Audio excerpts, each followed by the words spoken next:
İsmim Dursun Altındaş. Düzce Hayvanları Koruma Derneği, Bipativer Derneği'nin yönetim kurulu başkanıyım. Bipativer ailesi olarak hayvanlara dönük barınma, beslenme ve özellikle tedavilerle ilgileniyoruz daha çok. Dezavantajlı hayvanların barınma, beslenme ve tedavi haklarının koruma altına alınması, yaşam haklarının yerelde ve ulusalda hak ve hizmet temelli olarak korunması için çalışmalar yürütmekteyiz. Daha çok dernek olarak yaptığımız bu hak ve hizmet temelli çalışmaların yanında bizlerin hassas olduğu konu insanlar tarafından ya da doğal afetlerle dezavantajlı duruma düşmüş hayvanlarla ilgilenmek. Nedir dezavantajlı hayvanlar? Tek başlarına hayatlarını sürdüremeyen, kendi kendilerini yaşayamayan, ilgiye ve özel bakıma ihtiyaç duyan hayvanlar. Bunların yanında işte eğitim çalışmamız da var.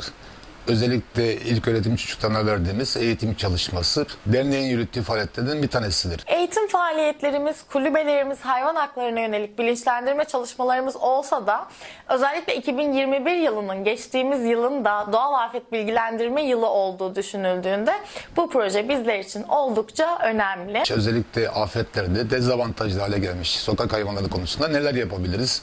Toplumu nasıl uyarabiliriz? Onlara nasıl önlemler alması gerektiğini önerebiliriz şeklinde çalışmalarımız var. Bir tanesi de bu çalışma.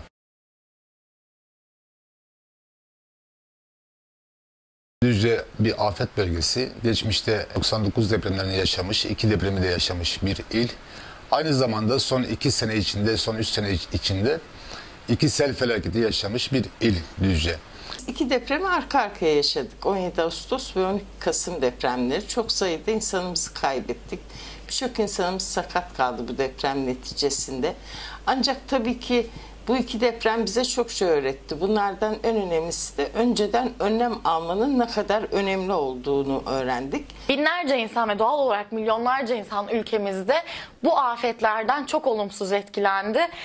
Binlerce insanın olumsuz etkilendiği bir afette çok sayıda hayvanın etkilenmemiş olması mümkün mü? O zamanlar çok da fazla farkında olmadığımız bir başka önemli konuya temas etti Düzce Hayvanları Koruma Derneği. O da evcil hayvanlarımızın ve sokak hayvanlarımızın can güvenliği mevzusu.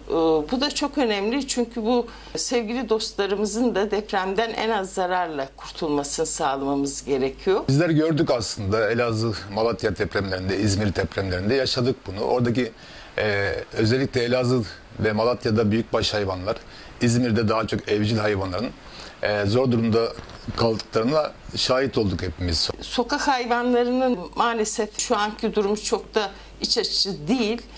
Bu bulunduğumuz durum itibariyle hayvanların da depremden en az zararla kurtulmasını sağlayacak bir kısım önlemler almamız gerektiğini hatırladık hep beraber.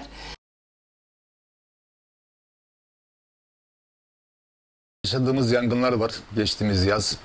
Oradaki hayvanların durumu. Ne yazık ki çok fazla bu afet sırasında sokak hayvanlarının görünürlüğü, doğada yaşayan yabani hayvanların görünürlüğü çok fazla olmuyor. Yani kaç hektar orman yandı, ne kadar insan kaybı var gibi şeyleri konuşuyoruz. Burada ne yazık ki elimizde sokak hayvanları, yabani hayvanlar şu kadar etkilendi, bu sorunu yaşadılar gibi veriler ne yazık ki yok. Son zamanlarda yaşanan doğal afetlerin sel, deprem olabilir, yangın, işte çığ düşmesi veya kardan dolayı oluşan birikintilerin yapılan ahırlara zarar vermesi sebebiyle bir takım problemler yaşandığına canlı şahidiz, görüyoruz. 99 depremlerinde Macar Arama Kurtarma ekibiyle beraber bizler Dayanışma Gönülleri Derneği olarak çalışmalarda bulunduk, arama kurtarma çalışmaları yaptık.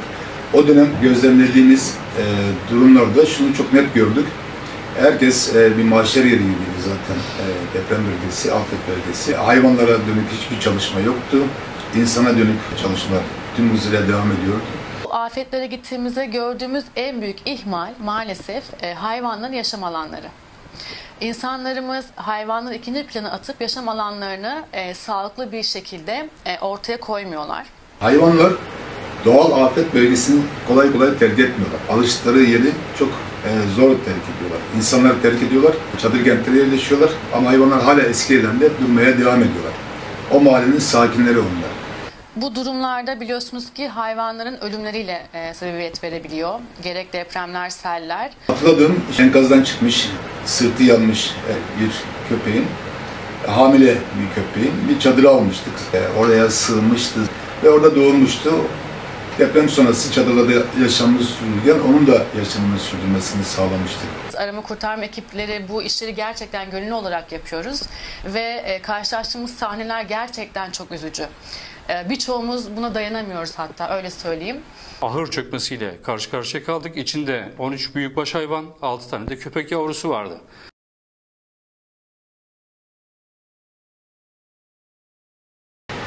Topluma bir çağrımız var bir Patiler ailesi olarak. Burada genel olarak insanlara vereceğimiz bir iki tavsiye var. Genel afet durumlarında ve yapılabilecekler konusunda evde bunlara 1-0 önde kalabilmemiz adına. İstiyoruz ki evcil hayvan sahipleri evlerinde kedi, köpek, kuş, balık fark etmeksizin bakan hayvanseverler evcil hayvanlarının doğal afetlerden ve acil durumlardan önce hayati önlemlerini alsınlar.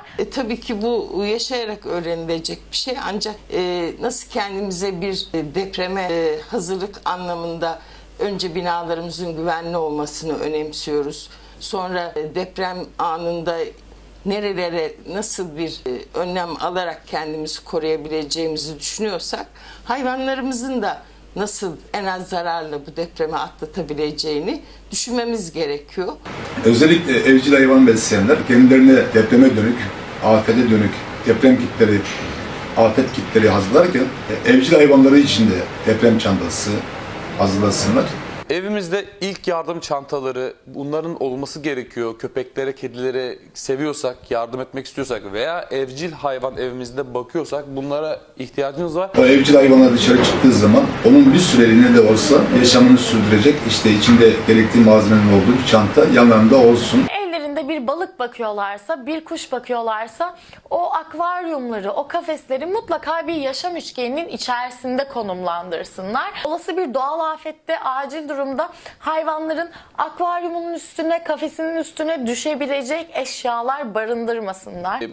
Ahırım var ve içinde benim 50 tane sığırım var ve ben bu büyükbaş hayvanlarımın bana sadece para kazandırıyor olarak düşünmemem lazım. Ekonomik olarak düşünmemem lazım. Besicilik yapan, üretim çiftlikleri olsun, tavukçuluk yapan çiftlik sahiplerine dönük çağrımız da şu. Ahırlarını, kümeslerini, hayvanların barınma alanlarını, yaşam alanlarını daha korunaklı, daha sağlam, daha güçlü yapmalarını istiyoruz. Depreme daha dayanıklı yapmalarını istiyoruz. Bizlerin sizlerden istediği tek şey hayvanların yaşam alanlarını daha korunaklı hale getirmeniz. Diğer türlü hem sizler üzülüyorsunuz hem bizler üzülüyoruz. Ahırın sağlamlaştırılması, yangın durumlarında ahırda o anda yardım edebileceğim, müdahale edebileceğim ne var ona bakılması veya tahliye noktaları yapılması. Yangın tüpleri mutlaka olsun. Pratik malzemeler var artık. Duman sensörüne duyarlı bir kapı otomatiği yaptığınız zaman bir ahıra, dumanı gördüğü zaman o sensör kapıyı direkt açar ve içeride yaşayan hayvanlar yanmaktan kurtulmuş olurlar. Çok basit bir önlem aslında. Hayvanları tıklım tıklım, iç içe, kalabalık bir şekilde olası bir afet anında kaçarlarken birbirlerini yaralamayacak, ezmeyecek, birbirlerine zarar vermeyecek şekilde barındırsınlar istiyoruz. Bakmakla yükümlü olduğun bir hayvanı, çocuğunu nasıl bırakamıyorsan onu da bırakmayacaksın. Sahip çıkacaksın veya emanet edeceksin. Bir şekilde onun bakımını üstlendiysen bunun vebalini almayacaksın ve sahiplendiğin gibi nasıl başladıysan öyle götüreceksin. Buna benzer önlemler aslında. Yangın tüpleri keza ve kurdukları bu üretim çiftliklerine çok dikkat etsinler. Bir ormanın içinde yapmışlarsa yangına dönük önlemlerini alsınlar. Mutlaka orman yangını çıkabilir diye düşünsünler. Sadece para kazandırıyor diye bakılmadan, bunların gerçekten can olduğunu unutmadan ve bu afet durumlarında kimse bir canlının orada yanarak ölmesini, boğularak ölmesini istemez ve bunlar için önlemleri almasını tavsiye ederiz buradan hasta sahiplerine, çiftçilere. Dere yataklarını yapmasınlar, sel, heyelan olabilecek yerleri yapmasınlar. O bölgenin zemin etütlerini yapsınlar. Ona göre inşa etsinler yapacakları yerleri. Özellikle büyükbaş hayvanlarda, büyük ahırlarda gerekli bütün tedbirlerin alınması gerekiyor. Akılla, vicdanla bakılır hayvan. Sevilerek bakılır. Bu olaylarla çok karşılaşıyoruz. Tüm insanlığa, sadece bizim dünya için geçerli değil, bu dünya için geçerli. Madem böyle bir derneğimiz var, derneğimizde bu hayvanlarla alakalı ciddi bir çalışmaya başlamış. Bizim de üzerimize düşen bu hayvanların yaşam tarzlarını, yaşam standartlarını kolaylaştırmak. İnsanlar olarak bakımını üstlendiğimiz hayvanın sonuna kadar bakmak. yaşam ortamını sonuna kadar en güzel şekilde dizayn etmek. Emanet olduğunu hiçbir şekilde kafamızdan, aklımızdan, vicdanımızdan çıkarmayacağız. Dileriz bütün hayvan sahipleri, evcil hayvan sahipleri, büyükbaş küçükbaş hayvan sahipleri, kişiler, kurumlar acil durum ve doğal afetlerde evcil hayvanlarının, hayvan dostlarının ya da sokak hayvanlarının hiç fark etmez hayati önlemlerini alırlar. Bu güzel farkındalık için Hayvanları Koruma Derneği'ne çok teşekkür ediyoruz. Umarız bundan sonraki afetlerde can ve mal kaybımızı en aza indirebilecek nitelikte önlemlerimizi almış oluruz. Düzce Hayvanları Koruma Derneği Bir Pati Ver'in yapmış olduğu bu proje oldukça önemli. Bizimle eşit yaşam hakları olan hayvanları doğal afetlerde unutmayalım. Proje kapsamında videoyu izlediğinizde göreceğiniz detaylı anlatımlar, ilk müdahalelerde de bunları görmeniz açısından birçok konuda bilgi vermiş olduk sizlere. Biliyoruz ki deprem öldürmüyor. Yanlış yapılaşma öldürüyor. Depremin değil, tedbirsizliğin öldürdüğünü unutmamamız gerekiyor ve evcil hayvanlarımız için önlemlerimizi almamız gerekiyor. Umarız hiç yaşanmaz ama bu gibi afetler yaşanması durumunda da daha az can kaybıyla, daha az mal kaybıyla bu afetleri hep birlikte atlatmış oluruz.